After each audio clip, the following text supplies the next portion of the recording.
Muy buenas tardes a todos. Muchas gracias por uniros a esta nueva actividad pública del Club de Ciencia Boadilla, una asociación para el fomento de la divulgación científica, que estamos localizados en Boadilla y hacemos una actividad pública al mes.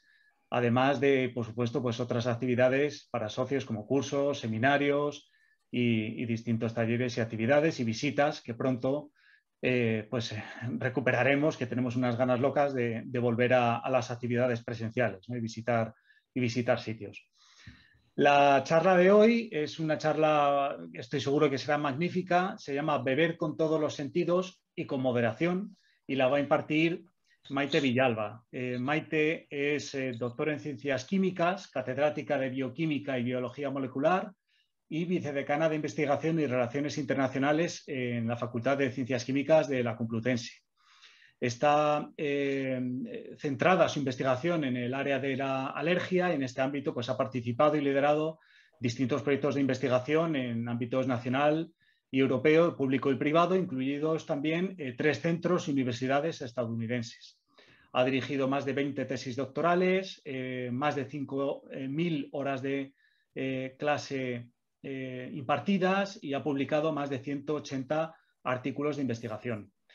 En el ámbito de la divulgación ha participado también en distintos proyectos de innovación docente y de divulgación científica en institutos de educación secundaria y en la universidad. Ha escrito artículos y ha participado en distintas actividades, Mujeres y Ciencia, galerías de retratos de mujeres en bioquímica, Ciencia al alcance de la mano, la Semana de la Ciencia, la Noche de los Investigadores, etcétera. Ha impartido conferencias en distintos temas relacionados con la calidad de vida, la salud, la alimentación, la química, intolerancias y alergias, etcétera. Ha recibido 2 premios en concursos de divulgación científica de la Universidad Complutense de Madrid y es miembro de la Real Sociedad Española de Químicas, Sociedad Española de Bioquímica y Biología Molecular y la Academia Europea de la Alergia.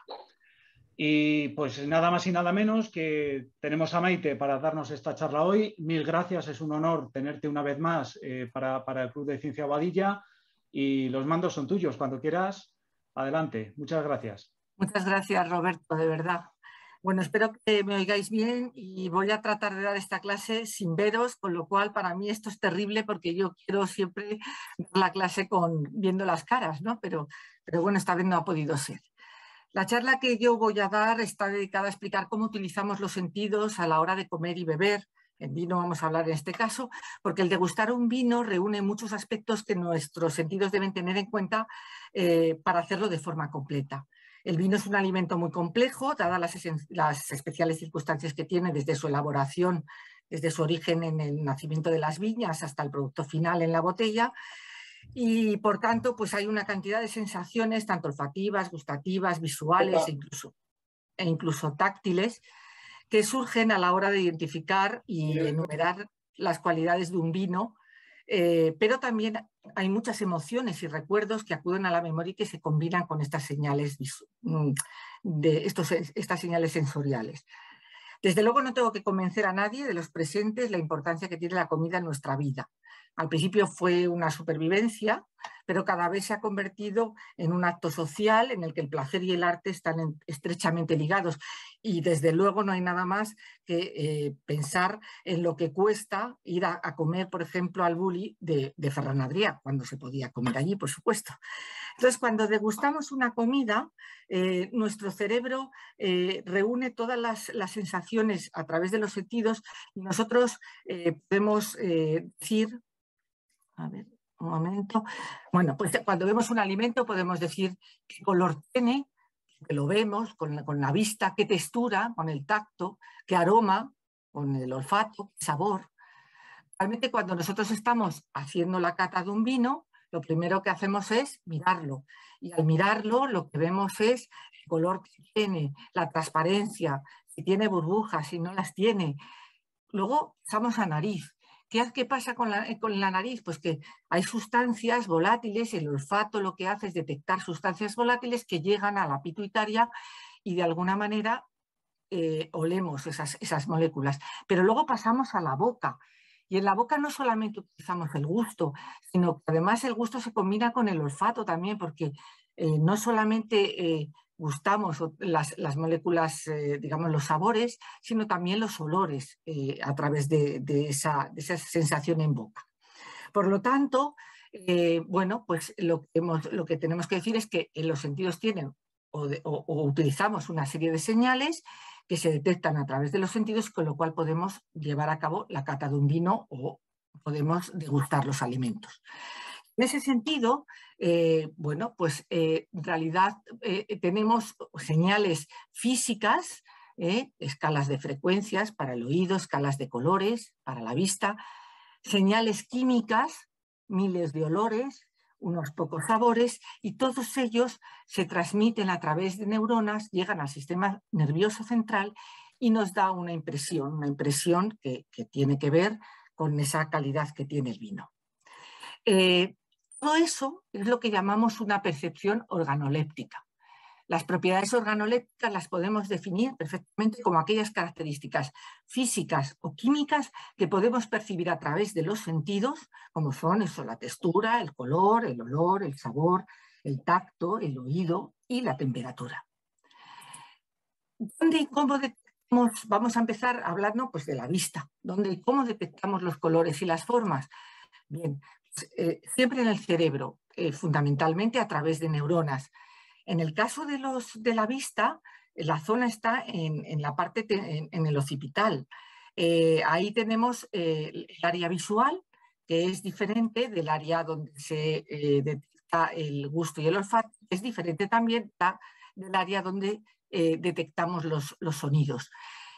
En esa zona es donde se reciben esas señales visuales, pero la recepción de la luz la hacemos en unas células especializadas, en unas neuronas especializadas que tenemos en la retina y que se llaman conos y bastones. Se llaman así precisamente por la forma cónica y la forma cilíndrica que tienen esas células, esas neuronas. Los conos nos permiten detectar los colores y los bastones nos permiten detectar las sombras. Y con todo ello podemos llevar a cabo la detección de los colores. ¿Qué compuestos dan color al vino? Bueno, pues fundamentalmente los compuestos que dan color al vino, igual que los compuestos que dan colores a los alimentos, son pigmentos hidrosolubles cuyo color varía en función de la acidez. Puede variar en función de la acidez. Si tenemos, por ejemplo, pues, los colores amarillo-naranjas que dan los carotenoides o los beta-carotenos a la zanahoria o a la naranja o a la calabaza, y los licopenos que dan color rojo al tomate, por ejemplo, a la sandía. Los blancos, entre blancos y verdes, son los flavonoides pues, del espárrago, por ejemplo, o los antocianos o antocianinas son los responsables de dar el color al vino, sobre todo al vino tinto, evidentemente. Y esos antocianos o antocianinas son sustancias que además, precisamente por eso la parte, digamos, de salud que tiene el tomar vino con moderación, son sustancias beneficiosas para la salud porque aumentan el flujo sanguíneo y también son vasodilatadores, con lo cual disminuyen la inflamación vascular. Estos antocianos deben su nombre a una sustancia que se extrajo de la col, de la lombarda, en los años en el 1800, que se llamaba la antocianina. Además, nuestra vista detecta no solamente, por supuesto, los colores. El color es muy importante en el vino. El color se hace menos intenso cuando el vino envejece y se oxida. Podemos detectar perfectamente por el color la edad que tiene un determinado vino. Y además también podemos ver si ese vino está en mal estado, porque el vino oxidado tiene un color parduzco y el vino blanco aumenta también su intensidad de color, con lo cual el color nos permite detectar no solamente la edad del vino, el tipo de vino, sino también si ese vino está en buen estado.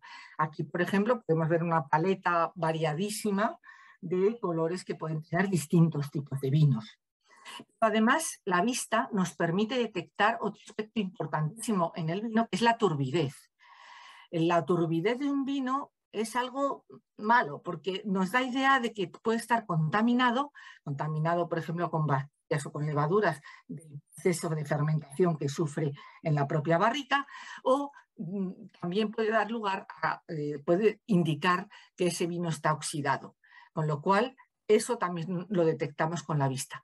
Pero hay veces que la vista nos puede confundir, porque gracias a todas estas herramientas digamos, y nuevas estrategias culinarias, pues podemos encontrarnos perfectamente un helado que no es de frambuesa, ni mucho menos, sino de vino tinto, o podemos encontrar una bebida azul, sea un vino, sencillamente porque le han incluido un pigmento, que es la indurotina, para dar lugar a ese color azulado. ¿Cómo detectamos los olores? Los olores los detectamos, evidentemente, todo el mundo diría, pues los detectamos con la nariz.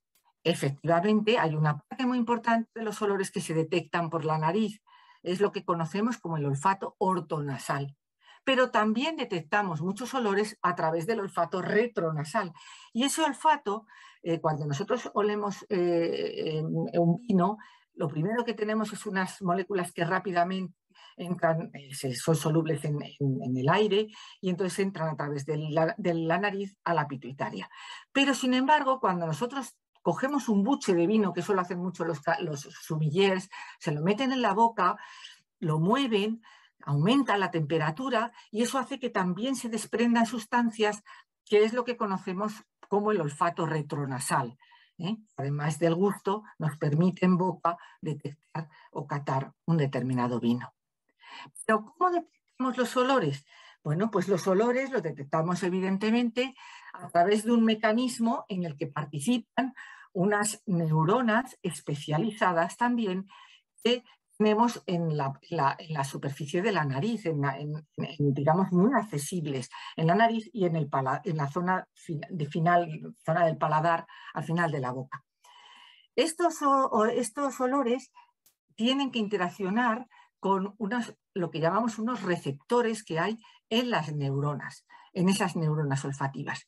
Y esas neuronas tienen esas sustancias volátiles, que son moléculas que son, como hemos dicho, solubles en el aire, interaccionan con estas neuronas en esta zona con unos receptores específicos. El descubrimiento de estos receptores que hay no solo interaccionan con los olores, sino también con los sabores y también con los fotones de luz en la vista. El descubrimiento de estos receptores les valió un premio Nobel a estos dos investigadores, Linda Buck y Richard Axel, recibieron el premio Nobel de Medicina en 2004 precisamente por detectar esos receptores. De tal manera, cuando las moléculas olorosas interaccionan con los receptores, la señal se transmite a través de estas neuronas especializadas, llegan al bulbo olfático y de ahí conectan con otras neuronas. Es como el sistema de carreteras secundarias y carreteras principales, y las señales se transmiten al cerebro. ¿Cuántos olores hay? ¿Cómo son las moléculas olorosas? Pues bien, los olores, bueno, esto lo habréis visto muchísimas veces, es lo que llaman la rueda del vino. Hay muchísimos tipos de ruedas y de muchísimos formatos, pero lo que nos está indicando es todas las posibilidades de olores que podemos encontrar en el vino, debido a sus componentes. Las moléculas olorosas en general son moléculas muy pequeñas, no son solubles en agua, sino que son solubles en el aire y por tanto se disuelven muy mal en agua y son lo que llamamos sustancias apolares, a lo contrario de las otras que son polares. Y como veis son estructuras muy diversas, aquí tenemos algunas de ellas, el olor a mandarina, el olor a limón, el olor a plátano y el olor a vainilla, lo dan estas moléculas que tenemos aquí. Y así hasta 40 millones de moléculas olorosas distintas que pueden interaccionar con receptores y transmitir distintas señales sensoriales en forma de olores. ¿Cómo detectamos los sabores?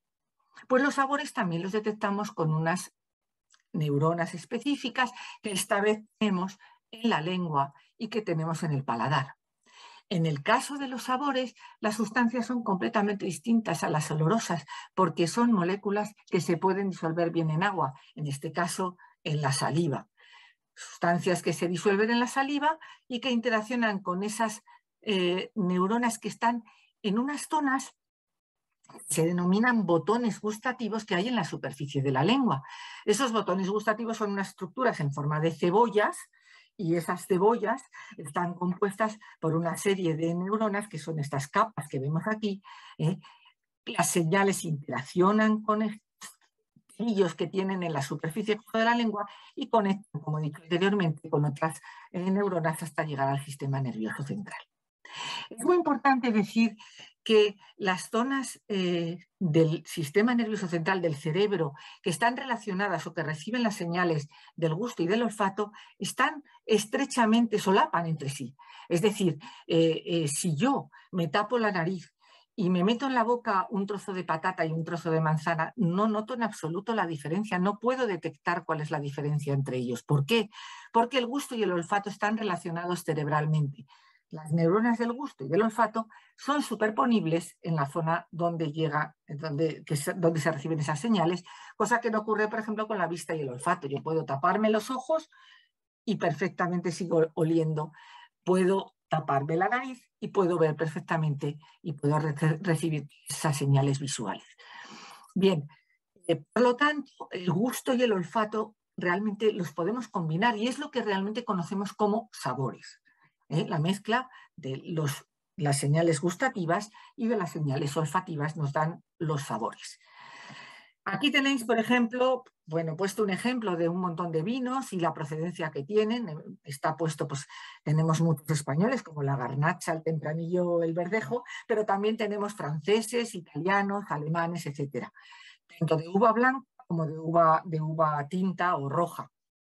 En ese sentido, como veis, cada vino tiene sus sabores, digamos, especiales, y lo que sí que quiero distinguir aquí es que en el vino hay sabores que llamamos primarios, que son los sabores que proceden de la uva, del tipo de uva, concretamente de la piel de la uva, pero también existen sabores secundarios que se desprenden por el proceso de fermentación en la barrica, e incluso sabores terciarios que no estaban en un principio en la uva, pero que por el proceso que tiene del vino en la barrica y el tiempo evolucionan para dar lugar a sabores completamente distintos, que es lo que conocemos como el bouquet de un vino.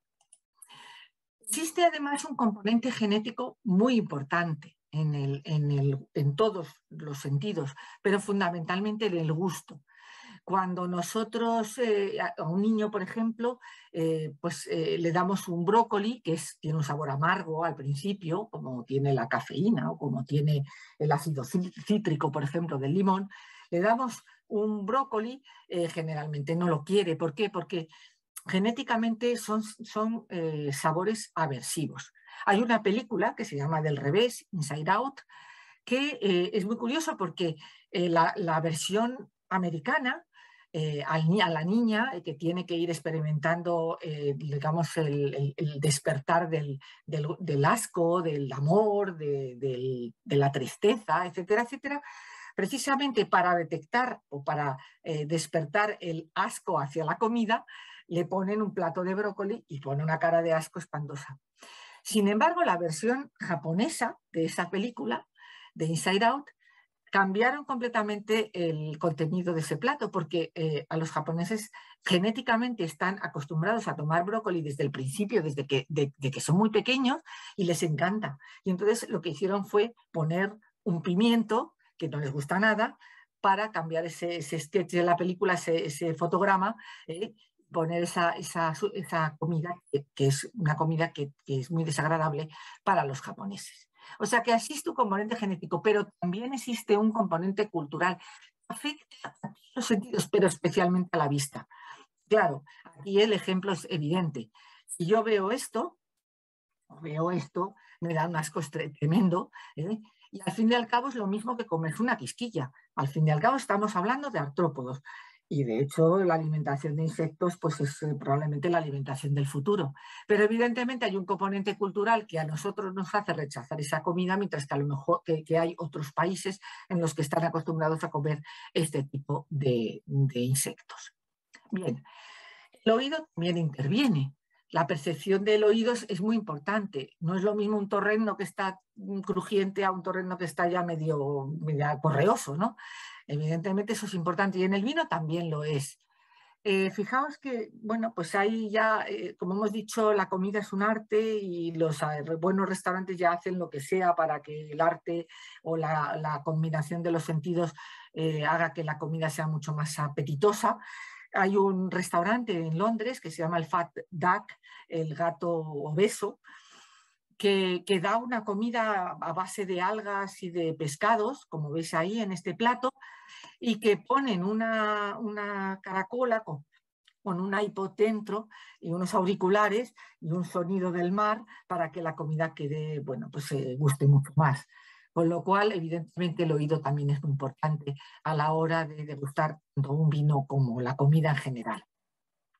De hecho, hay libros, por ejemplo, este libro de la nueva ciencia de la comida, se llama Gastrofísica, la nueva ciencia de la comida, de Charles Spence, que habla precisamente de eso, de la importancia que tiene el entorno a la hora de saborear una comida, entre otras cosas, por ejemplo, la música.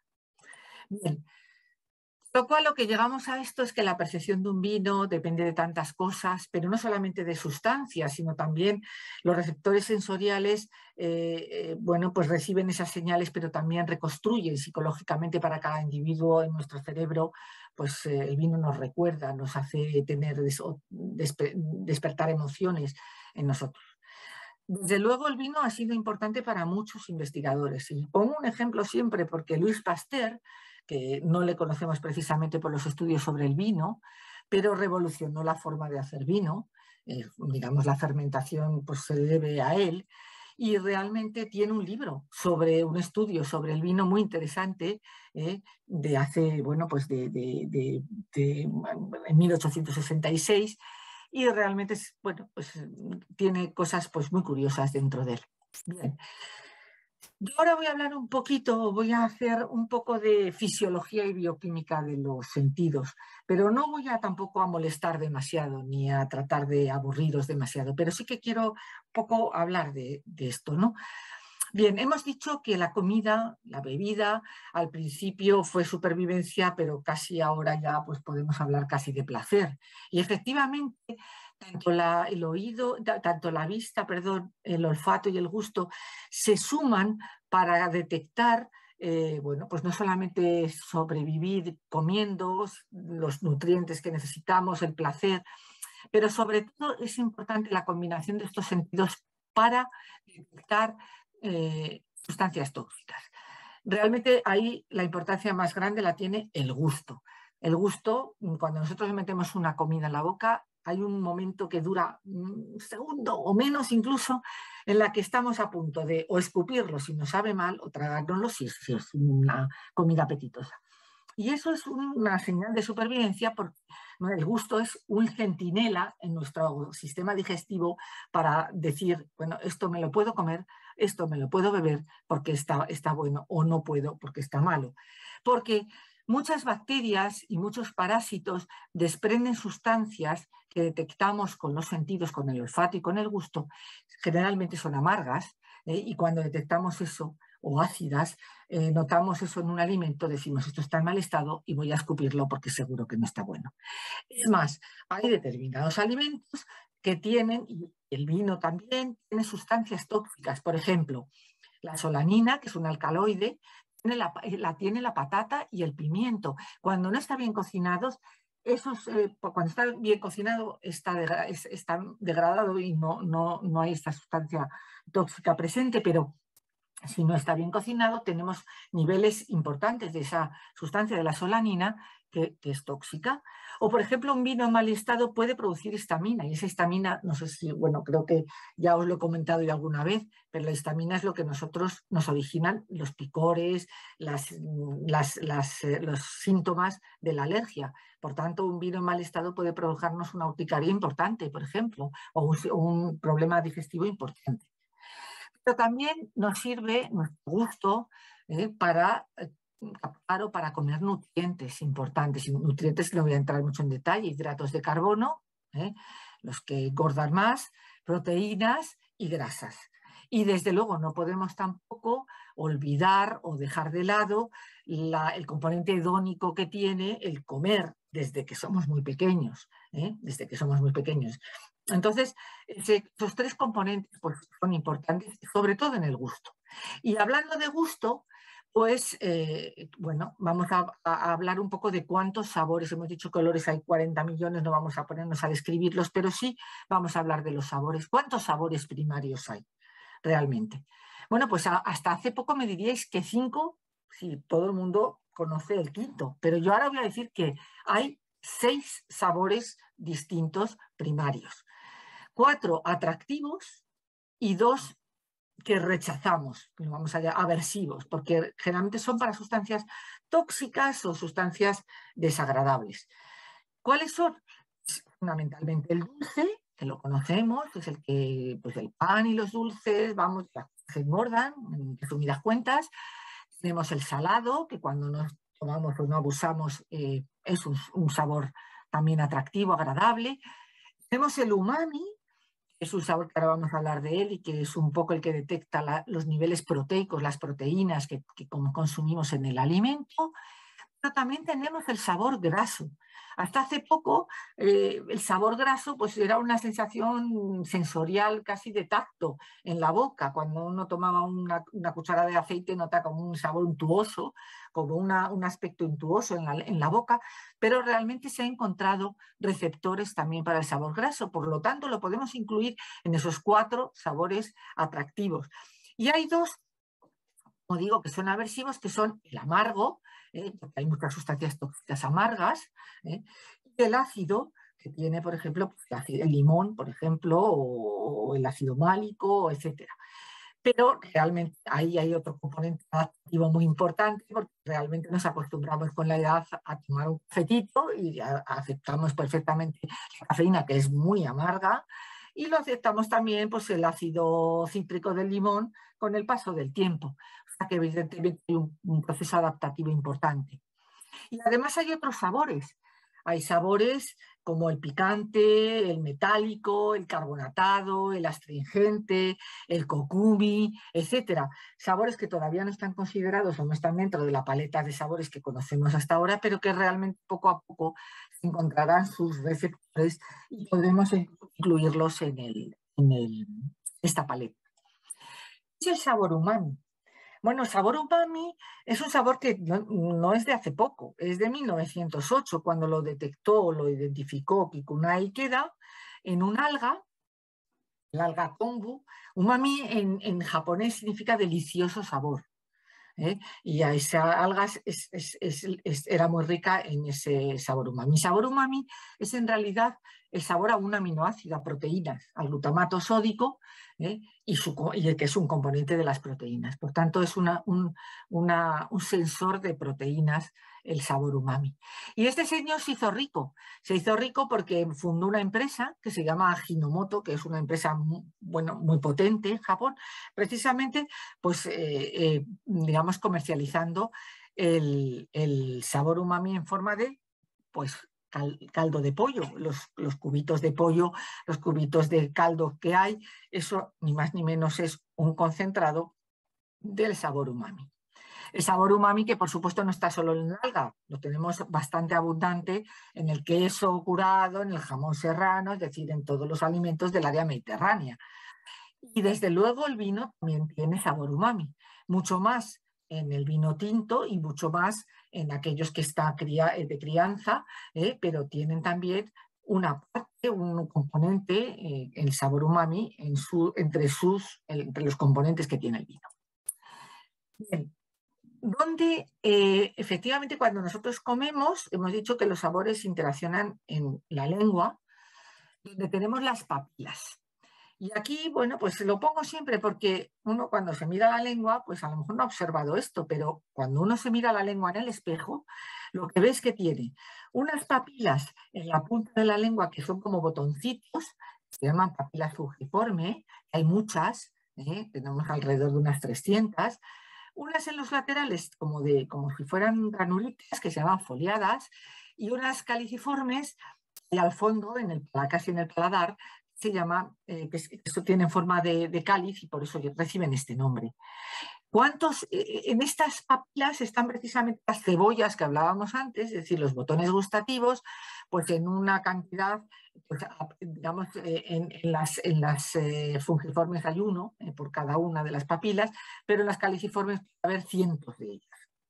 Y además es importante porque el número de opciones gustativos y el número de papilas varía mucho entre unas personas y otras, y de ahí el que unas tengan un sentido del gusto más sensible y otros tengan un sentido del gusto menos sensible.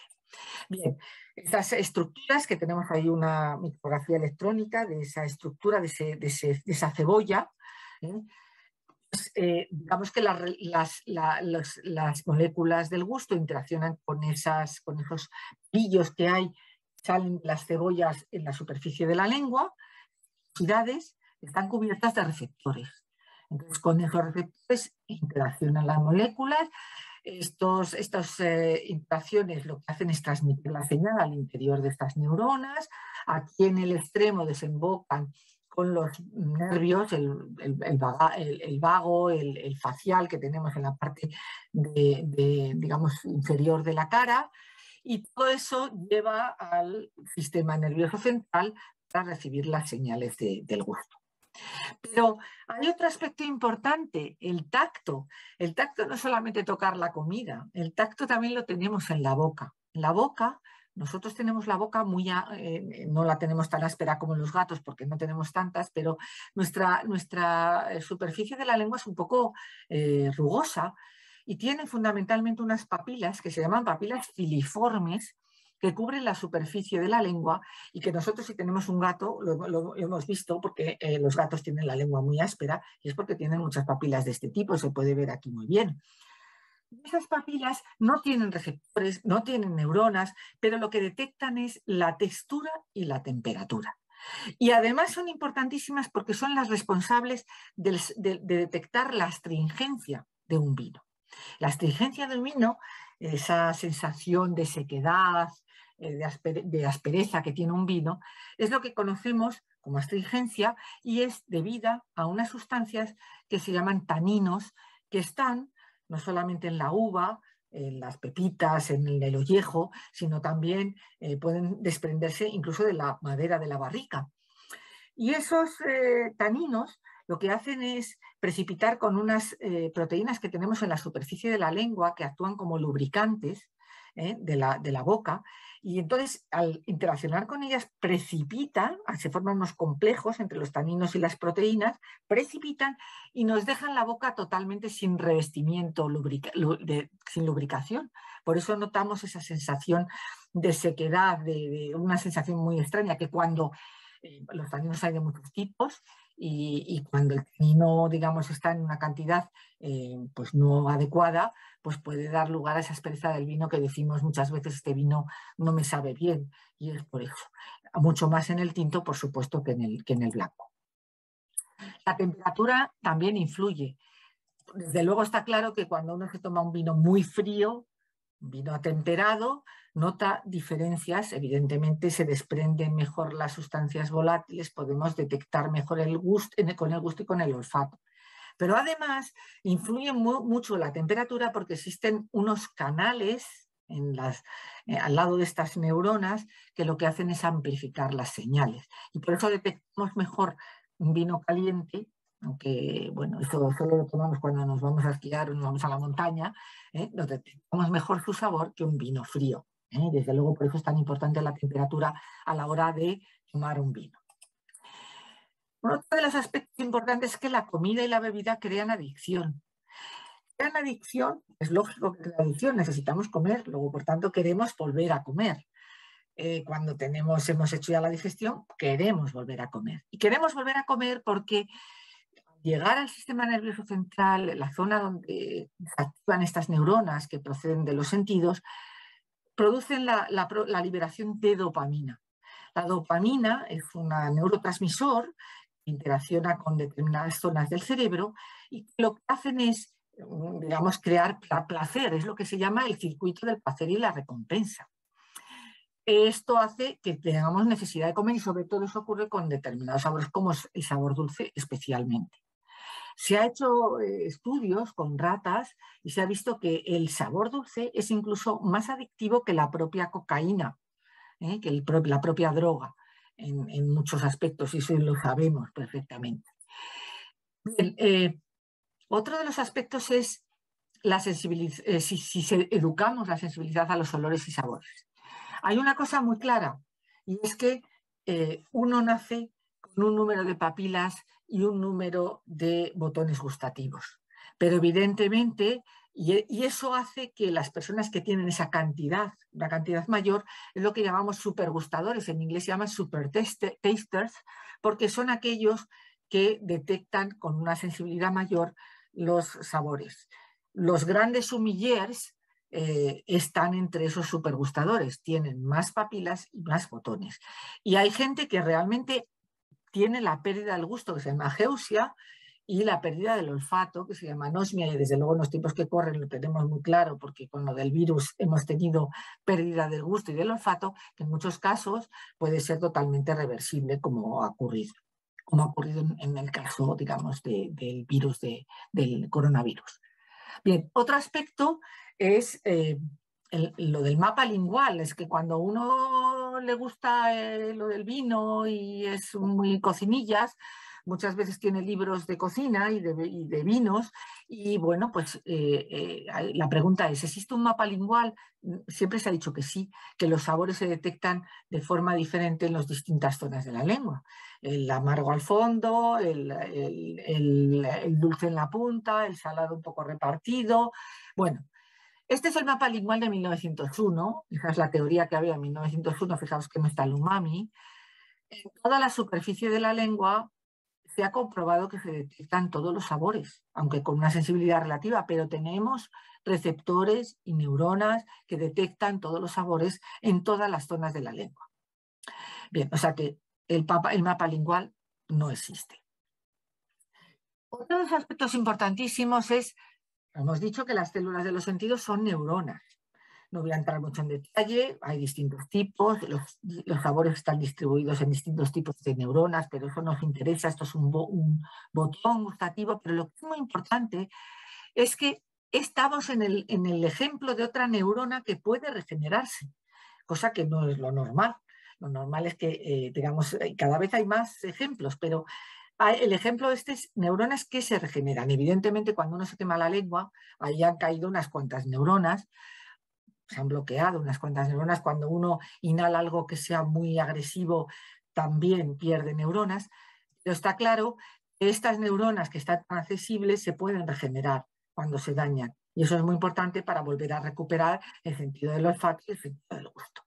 Bien, hemos dicho que las moléculas que reconocen las señales sensoriales son receptores, pero no solo receptores. Son receptores, en el caso, voy a explicar luego un poco lo que llamamos receptores, pero con receptores recepcionamos los sabores dulces, el umami, el amargo, los olores, los colores. Pero también los sabores salados y ácidos, por ejemplo, digamos, entran en esas neuronas a través de canales de iones. No hay mucha diferencia entre ellos, pero sí que hay diferencia en el sentido de que en el caso de los receptores, los ligandos no entran dentro de la célula, y en el caso de los canales sí que atraviesan y entran dentro de la célula. Pero lo que sí que quiero hacer hincapié es que en estos receptores, que en absoluto voy a contaros cómo actúan, sí que son tremendamente importantes, porque quizás sean la familia más grande de genes que hay en el genoma humano. Los receptores, estos que son receptores acoplados a proteínas G, se llaman así, recibió el premio Nobel de Química, Lefkowitz y Kobilka en 2000. Espera un momento, que estoy aquí. En 2012. Y estos receptores, lo que hacen es pues, interaccionar con sustancias que no pueden atravesar las membranas de las células, y esa interacción es como una señal que se transmite al interior y que permite que haya luego dentro unos mensajeros intracelulares y que lleven esas señales hacia el cerebro. O sea que son muy importantes, y hay un montón de ligandos asociados a estos receptores que además constituyen dianas terapéuticas muy importantes, o sea, muchos fármacos, muchos medicamentos están hechos basándose en este tipo de receptores. Bien. Creo que me quedan ya 2 o 3 diapositivas, pero lo que quiero es, en este caso, hablar un poco de esas moléculas receptoras. Por supuesto, tampoco voy a hablar de la estructura que tienen, pero sí de la importancia que tiene el hecho de que cuando, bueno, siempre había habido la teoría de que un receptor era una cosa muy específica e interaccionaba con un único ligando. Es decir, un receptor, un ligando, nada más. Bien, pero resulta que este señor, bueno, por supuesto, en el caso del sabor dulce, pues el único ligando que en principio podría aquí tenerse en cuenta sería la sacarosa, que es el que, digamos, el responsable del sabor dulce, ese hidrato de carbono. Pero este señor, Konstantin Fallberg, en 1885, estudiaba la sacarina y se dio cuenta de que la sacarina era dulce. La historia es una historia que no voy a entrar en mucho detalle porque no tengo tiempo, pero el señor este debía ser un poco guarrete y entonces no se lavaba las manos, se chupaba las manos y notaba que estaba trabajando con un compuesto que era dulce, ¿no? Y entonces se dio cuenta que además de esa sacarina, había muchísimos ejemplos de sustancias dulces, de muchas estructuras muy diferentes. Entonces, pues claro, estas estructuras que eran muy diferentes, fijaos, carbohidratos, pero de distintos tipos, proteínas dulces, moléculas sintéticas, como por ejemplo el sorbitol, la aspartamen, el ácido ciclámico, la sacarina. Todas estas moléculas, que son edulcorantes o naturales o sintéticos, eran capaces de interaccionar con el mismo receptor. Solamente hay un receptor, pero el receptor se adapta para interaccionar con todas estas moléculas. Es decir, hay un receptor único. Y eso, el estudio de los edulcorantes es lo que ha hecho que haya una gran... hay muchas empresas implicadas en buscar el endulzante perfecto. Es el endulzante perfecto que sea el que no produce daños, digamos, pues hepáticos, el que no se degrada, el que es estable con la temperatura y con el tiempo, el que no produce caries y, lo más importante, el que no engorda. En ese sentido, hay, ya digo, una base de datos de distintas moléculas, hasta 15.000 sustancias dulces en esta base de datos. Y bueno, pues hay muchas que se han llevado al mercado, como vemos aquí, pues sacarina, la stevia, el ciclamato, el aspartame, la taumatina, el neotame. Esto que veis aquí en paréntesis es el número de veces más potente en cuanto al endulzante que la sacarosa, que el azúcar común. O sea que, como veis, la taumatina es una proteína, tiene 100.000 veces, para la misma cantidad, 100.000 veces mayor potencia endulzante. Sin embargo, las sustancias amargas, un ejemplo es la feniltiocarbamida, pero hay muchísimas sustancias amargas, tanto sintéticas como naturales. Esas sustancias amargas, ya hemos dicho que muchas son tóxicas, desde luego no todas. Aquí tenemos unas cuantas, ya ves que son estructuras también muy variadas. Es de ellas que he marcado un poco porque son componentes muy importantes del vino y son amargas. Las antocianinas, los taninos y el reverastrol, que también son flavonoides importantes, componentes del vino. Bueno, pues todas estas moléculas son amargas. Bueno, pues la pregunta era si también era único receptor amargo. Y estas ya no tienen un único receptor, porque aquí es muy importante el detectarlas. Muchas son tóxicas, como hemos dicho, y es muy importante la sensibilidad de detección sea muy bajita, es decir, que podamos detectar cantidades mínimas y que el receptor sea muy específico. Con lo cual, nosotros podemos ver que, bueno, por ejemplo, esto es un ejemplo, pero en humanos hay 30 receptores distintos y en un pollo, pues hay 3. La razón de por qué en un pollo hay 3 y en humanos 30, fundamentalmente por el tipo de dieta. Nosotros comemos comida variada y el pollo, el pobrecillo, se lo pone, pienso, con lo cual no va a tener mucha variedad y no va a tener que encontrarse con sustancias que puedan ser tóxicas y frente a las cuales tenga que detectarlas para alertar al sistema digestivo.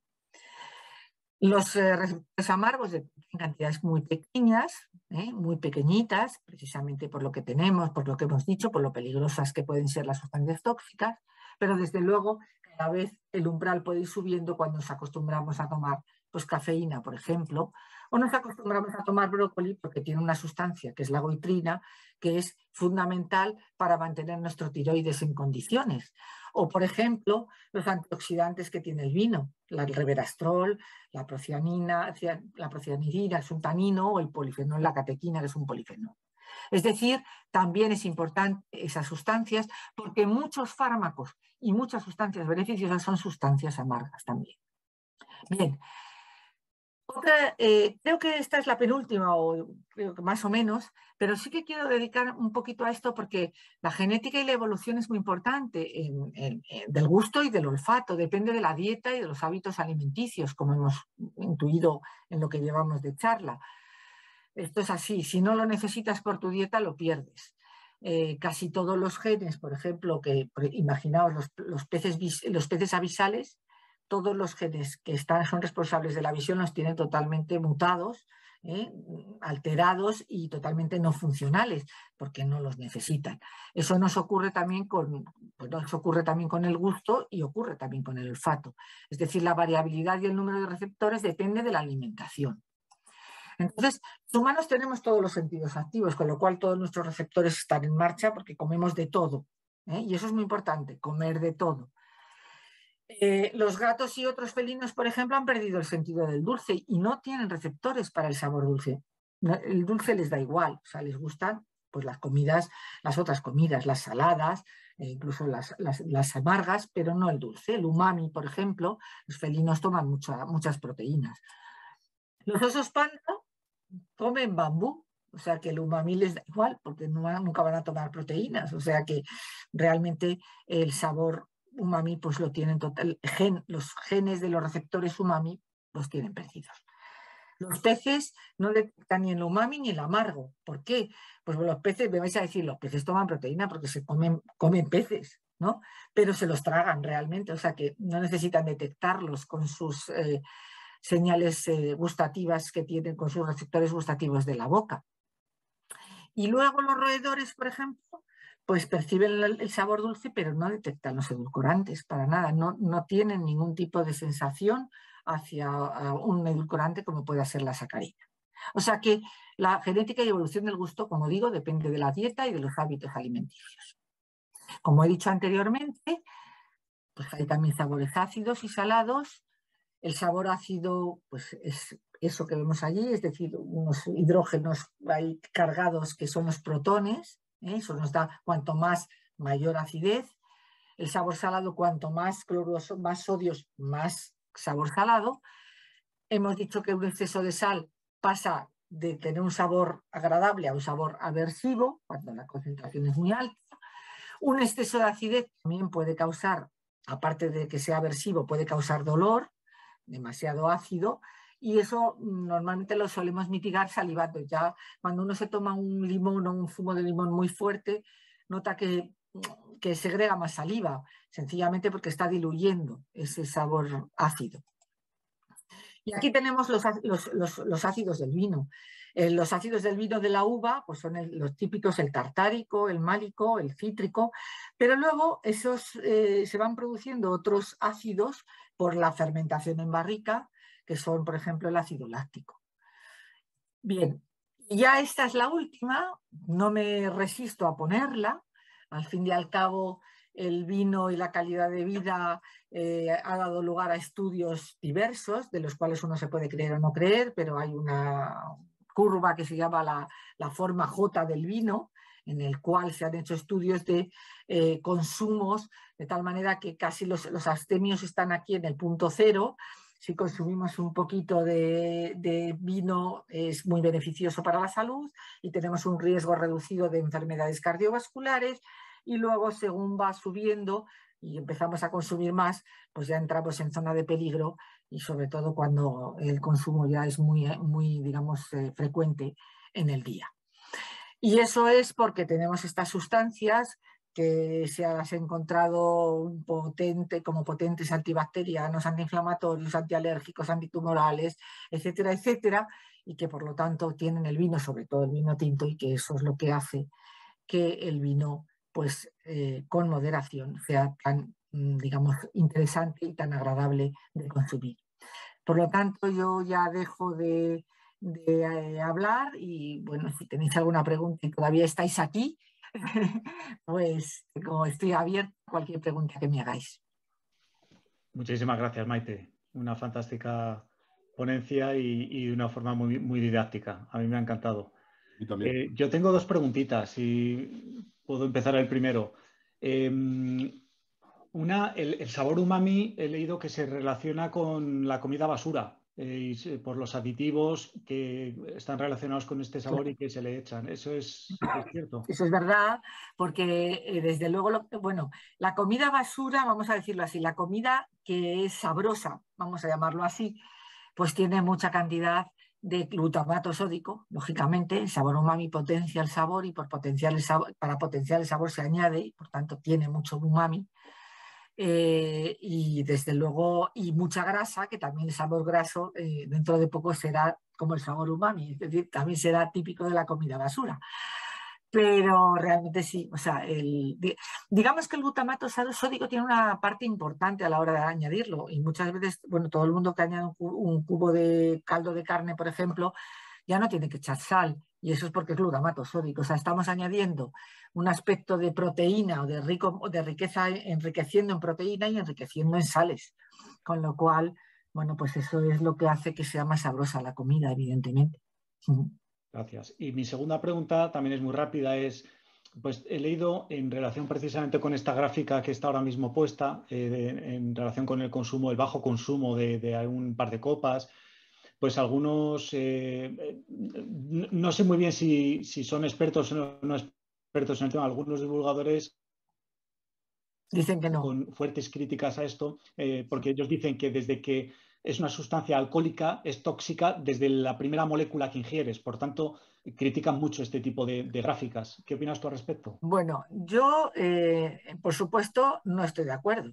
Evidentemente, uno puede restringir muchos alimentos de su vida para que, digamos, su alimentación sea, bueno, no sé si sana, pero por lo menos, digamos, escasa, desde luego, y poco sabrosa. Pero lo que está claro, el etanol, desde luego, una persona en cantidades moderadas, bueno, el etanol, por supuesto, se convierte en grasa. Pero es verdad que una cantidad moderada pues se metaboliza y si una persona no tiene problemas de metabolismo de las enzimas que se encargan de ello, pues lo metaboliza, se convierte en acetaldehído, y luego se convierte en acetato y se elimina por la orina. O sea que evidentemente lo poco que se convierta en grasa y el resto se metaboliza. Y luego todas estas sustancias pequeñas que están en cantidades mínimas, pues son buenas porque de alguna manera tienen ese efecto beneficioso. Yo creo, hombre, evidentemente el etanol, el vino es malo para gente que tenga algún problema previo, como todo. Si una persona tiene un problema hepático, tiene un problema, digamos, digestivo, es obeso, yo qué sé, pues ese tipo de cosas pueden ser negativas el tomar el vino, porque el vino, desde luego el vino engorda, eso está clarísimo. El etanol se convierte en grasas, con lo cual si uno consume mucho, pues eso va a tener ese metabolismo, se le va a derivar hacia su Michelin, a su adipocito, etcétera, etcétera. Pero yo creo que, vamos, yo no estoy de acuerdo con que con una cantidad de vino moderada, es decir, una copa al día, eso sea malo. Y desde luego, lo que está claro es que este tipo de estudios, pues son estudios muy complicados de hacer, porque aquí el problema es encontrar la muestra. El encontrar una muestra de personas que sean completamente sanas, de una edad similar, que no tengan ninguna patología previa y a la cual se le pueda meter en esa muestra para hacer el estudio es muy difícil. Con lo cual, estos estudios son, bueno, hay que cogerlos con pinza, pero evidentemente los beneficios que tiene las sustancias beneficiosas que tiene el vino, desde luego eso no deja lugar a dudas. Muchas gracias. ¿Qué más preguntitas? Encendéis la cámara si queréis o preguntad en el chat si tenéis algo que consultar.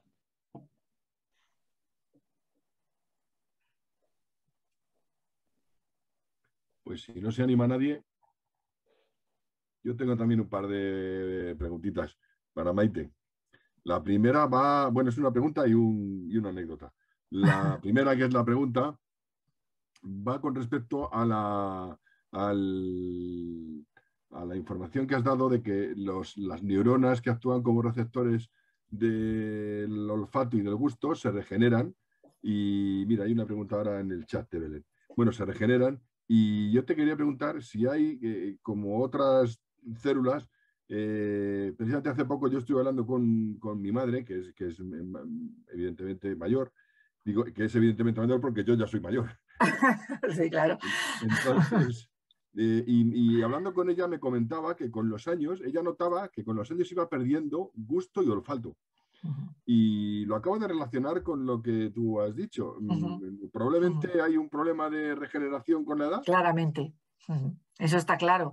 Evidentemente, una persona cuando va envejeciendo, su regeneración celular en general se va perdiendo, y esto es una regeneración bastante rápida, o sea, quiero decir, tiene una tasa de reposición bastante activa, con lo cual, evidentemente, yo creo que se va perdiendo claramente como cualquier otro tipo celular del organismo, ¿no? O sea, que sí, seguro que sí. Y lo otro que era la anécdota era sobre esto de beber moderadamente. Un amigo mío que es endocrino en Valladolid, hace muchos años, hace bastantes años, un día recuerdo que charlando con él me comentaba perplejo la anécdota que le había pasado con uno de sus pacientes. Y era que le preguntaba que si bebía alcohol, y el hombre, que era de allí, del pueblo de Valladolid, zona de vino, naturalmente, pues le decía, dice, no, no, doctor, esto no es un chiste, esto es una anécdota de verdad que le pasó a él. Y dice, no, no, doctor, yo bebo poquito, lo normal. Pero bueno, ¿cuánto bebe usted? Pues ya le digo, lo normal. Pero bueno, ¿cuánto es lo normal? Y dice, pues mire usted, pues nada, pues a la comida una botella de vino, después de comer un par de coñacs y para cenar otra botella de vino, lo normal. Pues sí, ves, ese claramente está en la zona positiva de la curva. Pero para él bebía moderadamente, bebía lo normal. Bueno, hay preguntas en el chat, Roberto. Sí, pregunta Belén, ¿cuáles son los receptores para detectar las sustancias picantes? Sí, realmente yo eso ya no lo he puesto porque, bueno, ya se me hacía un poco más largo, pero en realidad las sustancias picantes se detectan a través de lo que se llaman nociceptores, que son los mismos receptores que detectan el dolor. Son receptores del dolor. Por eso el sabor picante, en realidad, lo que hace cuando es una sensación de dolor. No la detectamos como tal, porque al que le gusta el picante, pues lo tolera como todo, pero es una sensación dolorosa.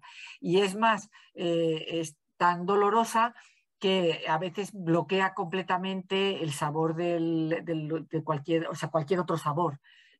Pero el picante, la capsaicina, este compuesto que tiene pues todo el chile, los sabores picantes en general, esta capsaicina no se une a receptores del sabor, sino que se une a lo que se llama nociceptores, que son receptores de reacciones, de sensaciones sensoriales, como son las del dolor, que hay en la boca también.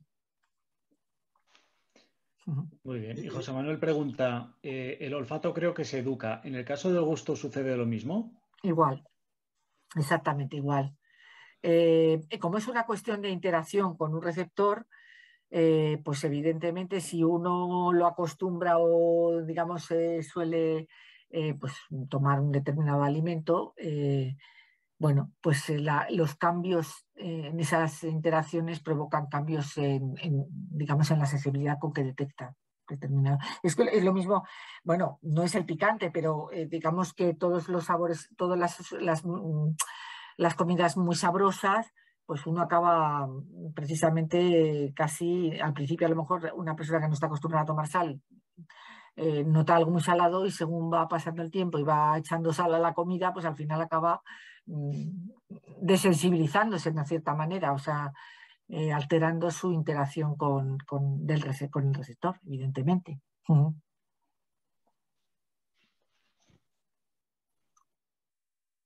Mira, Álvaro Martínez del Pozo pregunta, ¿los nociceptores? Ah, no, no es una pregunta, es una afirmación. También influyen en la termorregulación, por eso también Sí, se suda al tomar algo muy picante. Ah, claro. efectivamente, efectivamente.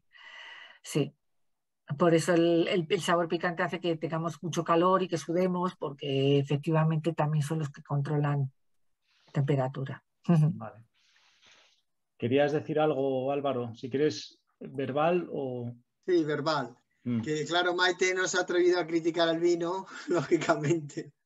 Pero en línea con lo que ha dicho Eduardo, nosotros somos bebedores de vino, ¿eh? O sea, bebedores moderados de verdad. De una copa a la semana como mucho.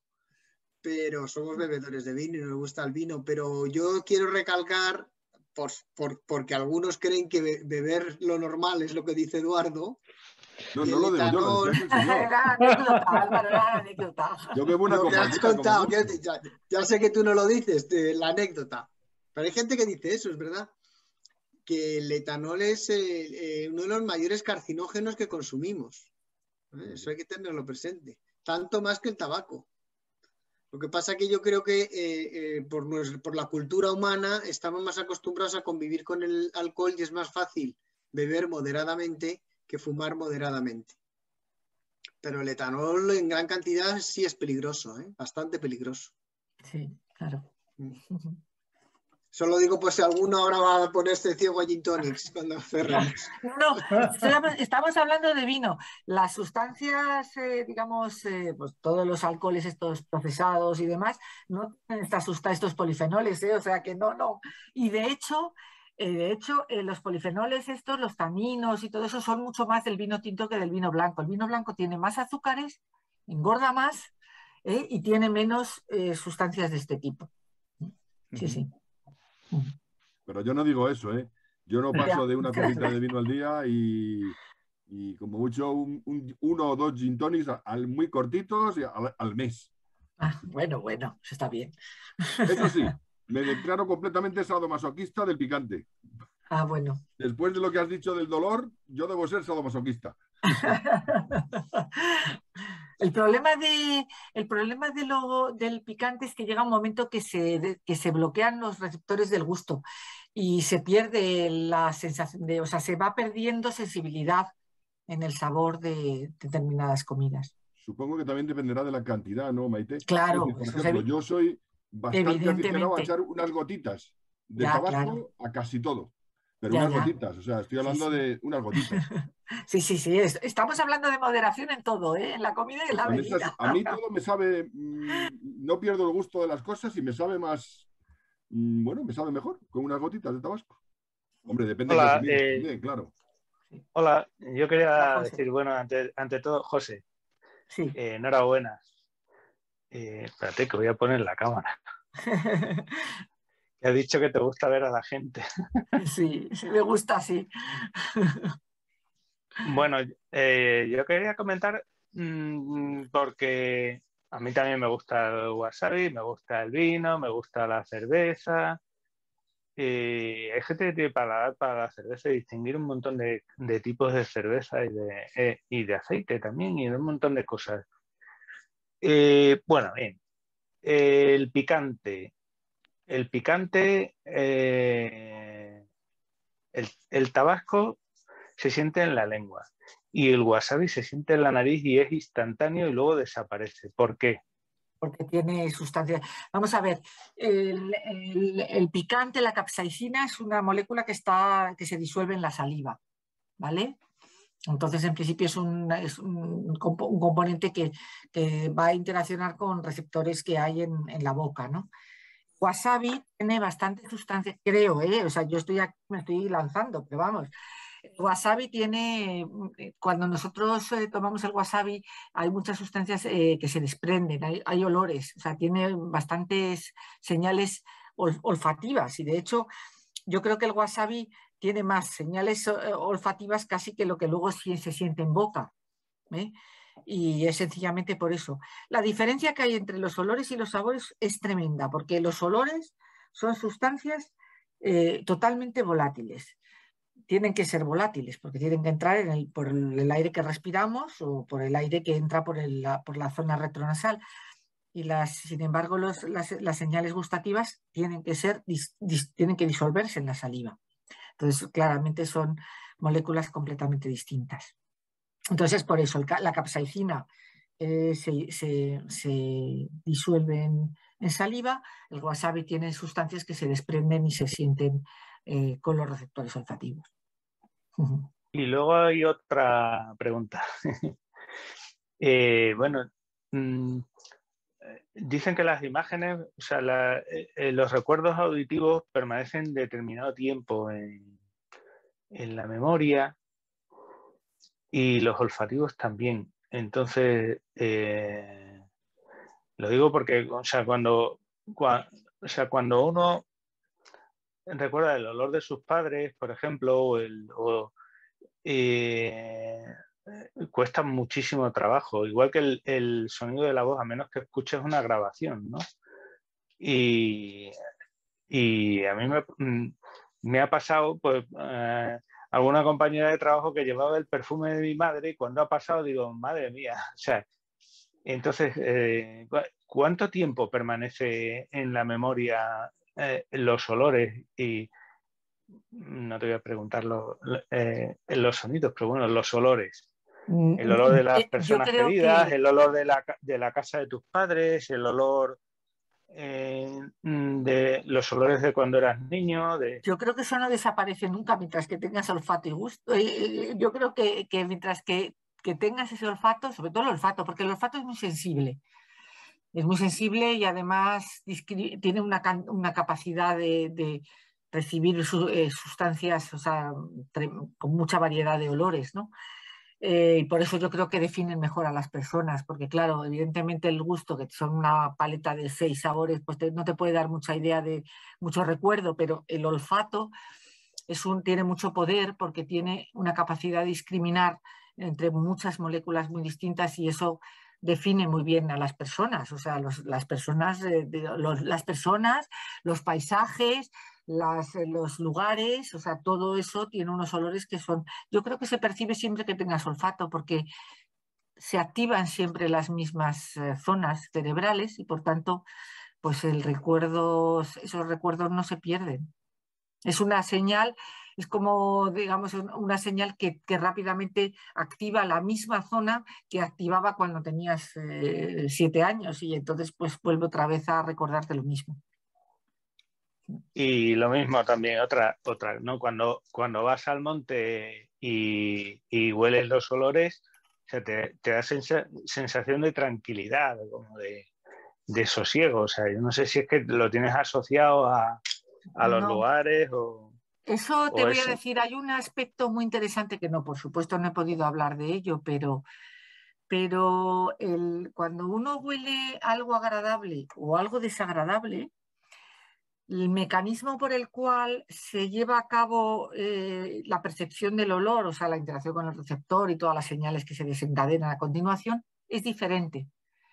Digamos que, fíjate, las percepciones desagradables son mucho más rápidas, con lo cual el mecanismo es que es más rápido, porque claro, necesitan llegar al cerebro de manera más rápida y de una forma más sensible, con lo cual el mecanismo por el cual detectamos los olores desagradables es un mecanismo distinto del de los agradables y muy rápido, mientras que el otro es mucho más lento y entonces, claro, digamos que si tú activas la zona de los olores agradables, pues es una zona en la que tú encuentras, digamos, psicológicamente a lo mejor, pues con esa sensación de estar a gusto, ¿no? Mientras que las señales olfativas desagradables te crean un estado de alerta, ¿eh?